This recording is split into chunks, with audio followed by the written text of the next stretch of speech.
Lotus reality and agro farming వారు premium farm land projects మన పొలం ఫేజ్ 1, 2 మరియు 3 కంప్లీట్ చేసుకుని మన పొలం phase 4 Wasar village at Narayana Khed లో ఆగస్టు 15 ఇండిపెండెన్స్ డే రోజు గ్రాండ్ లాంచ్ చేయడం జరుగుతోంది. లాంచింగ్ మరియు ఇండిపెండెన్స్ డే సందర్భంగా 5 గుంటాస్ ల్యాండ్ అవుట్ రేట్ లో బుక్ చేసుకున్న వారికి 1,50,000 రూపాయల డిస్కౌంట్ తో పాటు 2 గ్రాముల గోల్డ్ ఫ్రీగా ఇస్తున్నారు. పూర్తి వివరాలకు సంప్రదించండి. నమస్కారం. క్రోధినామ సంవత్సరం ఆశ్వీజ మాసం మేషాది ద్వాదశ రాశుల వారికి దశ దిశ ఎలా ఉండబోతోంది, నవగ్రహాలు వారి యొక్క దశ దిశ ఎలా ఉండబోతోంది, ప్రథమార్థంలో ఎలా ఉంటుంది, ద్వితీయార్థంలో ఎలా ఉంటుంది అనే వివరాలన్నీ ఇప్పుడు మనం తెలుసుకుందాము.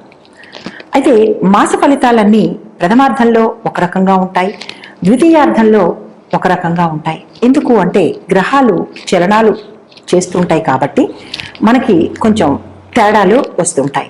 అయితే ఈ ఫలితాలు, ఈ మాస ఫలితాలు కానీ రాశి ఫలితాలు కానీ మనకి గోచార రీత్యా సంబంధించినవే తప్ప వ్యక్తిగత పరిశీలన కాదు అని చిన్న సూచన.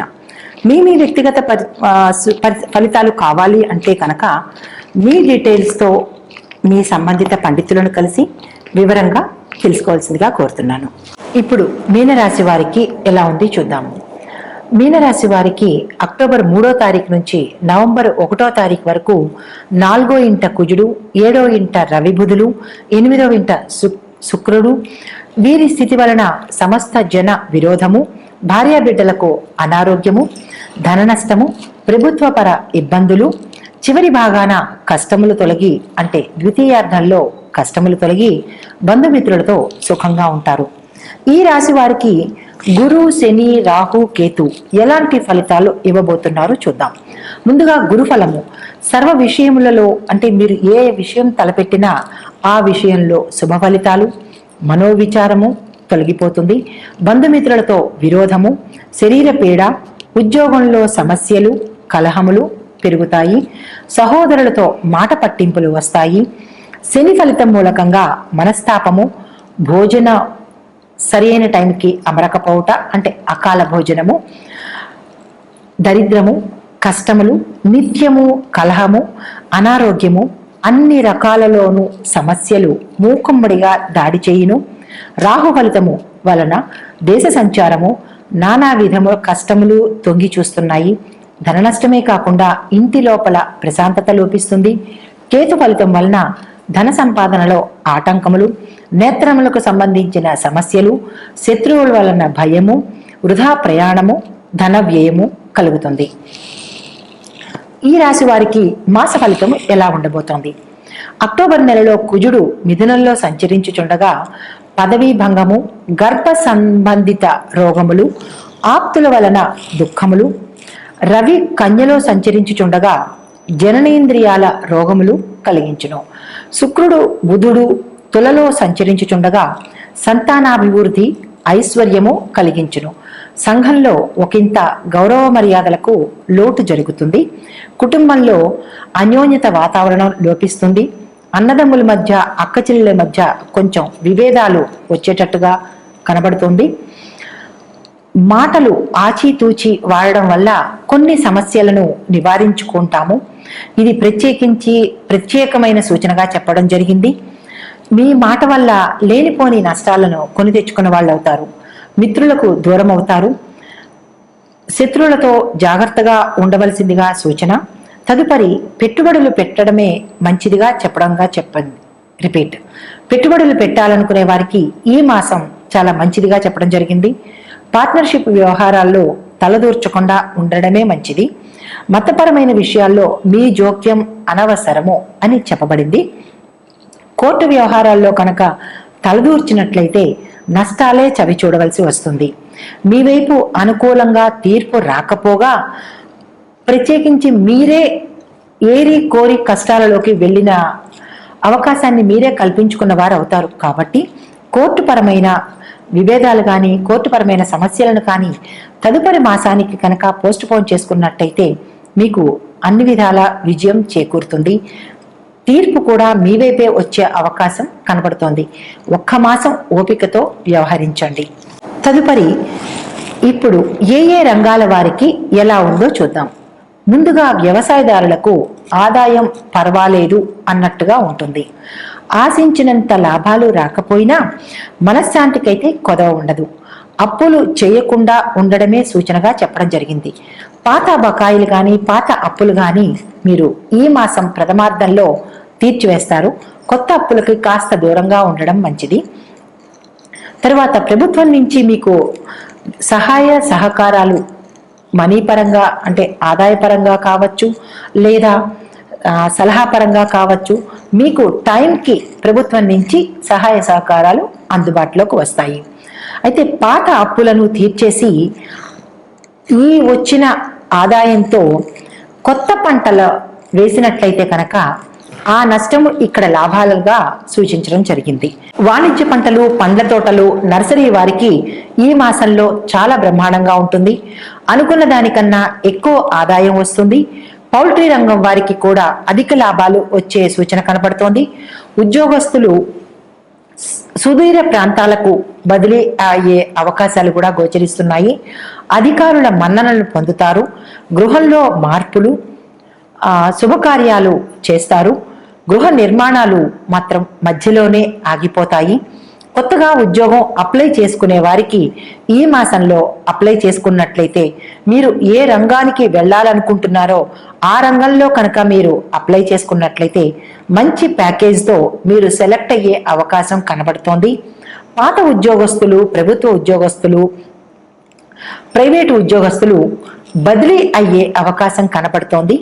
మీకు బదిలీ వద్దు అని అనుకుంటే కనుక మీ పై అధికారులకి వినతి పత్రాన్ని ప్రథమార్థంలో కనుక సమర్పించుకున్నట్టయితే వారు ద్వితీయార్థంలో అది గమనించి దానికి సానుకూలంగా స్పందించే అవకాశం గోచరిస్తోంది.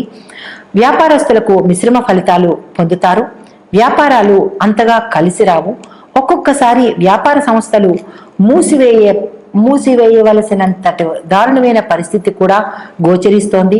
కాబట్టి ఇక్కడ సూచన ఏం చెప్పడం జరిగిందంటే, అలాంటి స్థితి కనుక మీకు ముందుగా కనపడినట్లయితే మీ దగ్గరలోని దేవాలయాల్లో పండితులను కానీ జ్యోతిష పండితులను కానీ సంప్రదించి ముందస్తు జాగ్రత్తగా ఏమి చేస్తే ఆ ప్రమాదాన్ని దాటుతారో మీరు గుర్తెరిగి దానికి సంబంధించిన పరిహారాలను, సూచనలను పాటించడంగా ప్రత్యేకమైన సూచనగా ప్రత్యేకించి చెప్పడం జరిగింది. దీన్ని మర్చిపోవద్దు.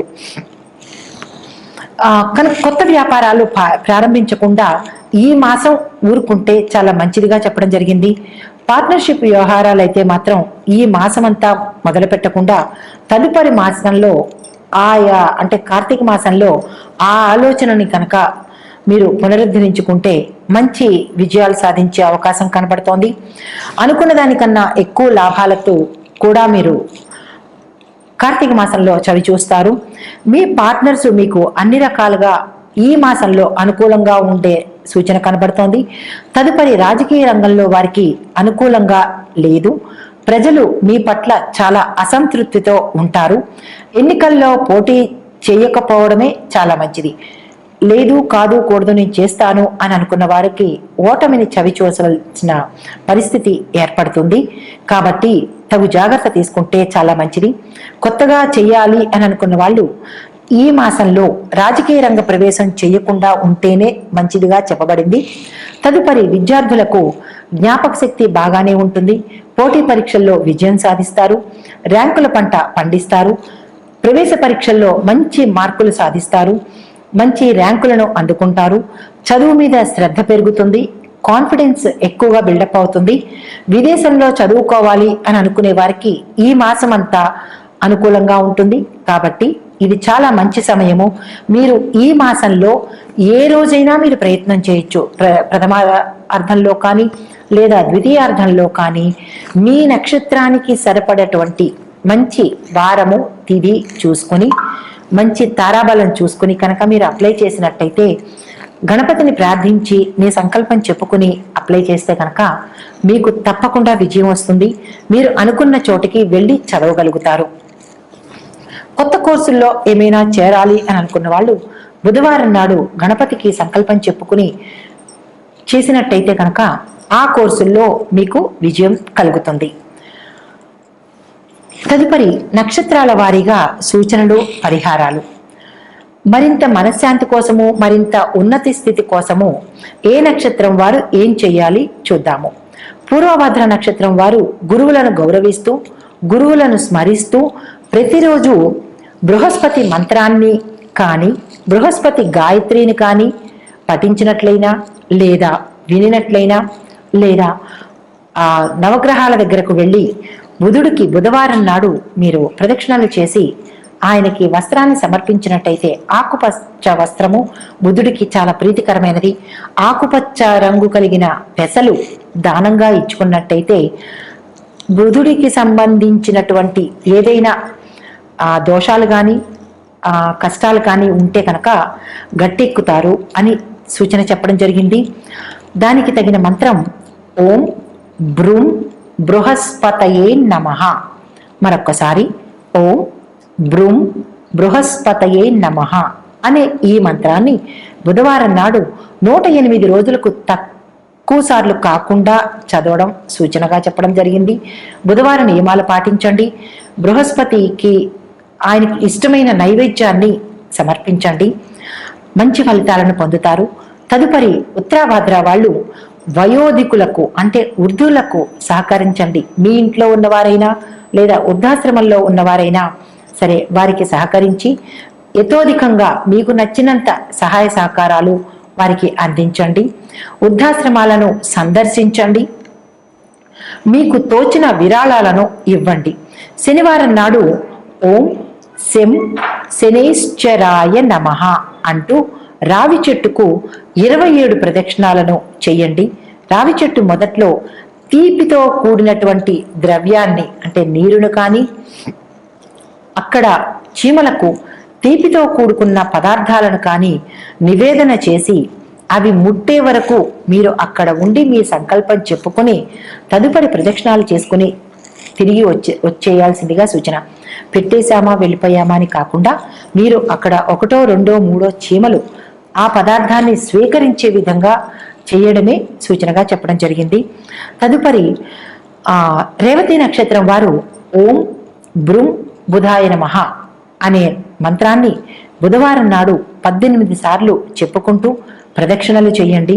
బుధవార నియమాన్ని పాటించండి. బుధ గాయత్రిని చదువుకోండి లేదా వినండి. బుధుడికి సంబంధించినటువంటి ఏవైనా మంత్రాలు ఉంటే వినడము, నోటికి నేర్చుకుంటే అత్యంత ప్రతిభ ఉంటుంది. లేదు మేము నేర్చుకోలేము అనుకుంటే తక్కువలో తక్కువ వినడమైనా అలవాటు చేసుకోండి. ఈ మాసమంతా మీకు బుధుడికి సంబంధించినటువంటి ఏ ఆటంకాలు కానీ, ఏ కష్ట నష్టాలు కానీ మీ దరి చేరకుండా బుధుడి యొక్క అనుగ్రహం మీకు సంప్రాప్తం అవుతుంది. ఈ పరిహారాలు, సూచనలు మీ ఉన్నతి కోసమే తప్ప ఇవి గోచార ఫలితాలు. మీకు ఇంకా వ్యక్తిగత ఫలితాలు కావాలి అని అనుకుంటే మీ వివరాలను, మీకు సంబంధించినటువంటి వివరాలను మీ దగ్గరలో ఉన్న ఆ జ్యోతిష పండితులకు ఇచ్చి తగిన సూచనలు, వారి యొక్క సలహాలు పాటించి మీ కష్ట నష్టాలని దూరం చేసుకుని అన్నిటా విజయం సాధించాలని కోరుకుంటూ నమస్తే.